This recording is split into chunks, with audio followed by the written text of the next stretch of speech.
Ini betul-betul menarik teman-teman. Sekitar 3 bulan yang lalu sudah pernah upgrade juga di bagian fog lamp, kemudian bagian mini Pro-G. Bagian fog lamp dia menggunakan FP55 JDM. Kemudian yang mini Pro-G MK2.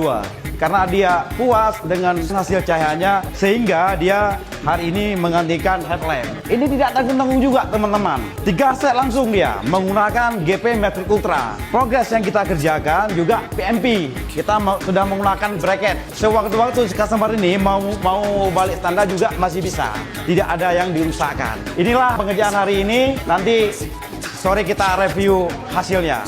Mau terang bibotin aja.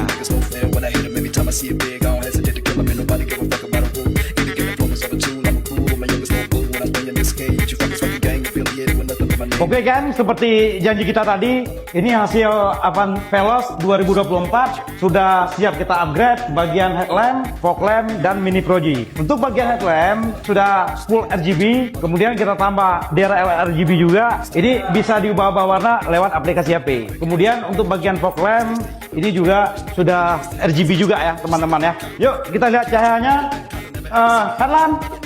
Oke, ini betul-betul luar biasa cahayanya. Untuk fog lamp, oke. Di fog lamp dia sudah memiliki 2 warna. Coba warna kuning. Ini perjalanan hujan malam sudah nggak bisa berkata apa-apa lagi ini. Oke. Untuk mini Pro-G rata ya cahaya kan. Sama-sama dia sudah ada flash cut off. Oke teman-teman. Ini hasil keseluruhannya. Sampai di sini dulu untuk di sore hari ini. Next kita akan bertemu lagi video selanjutnya.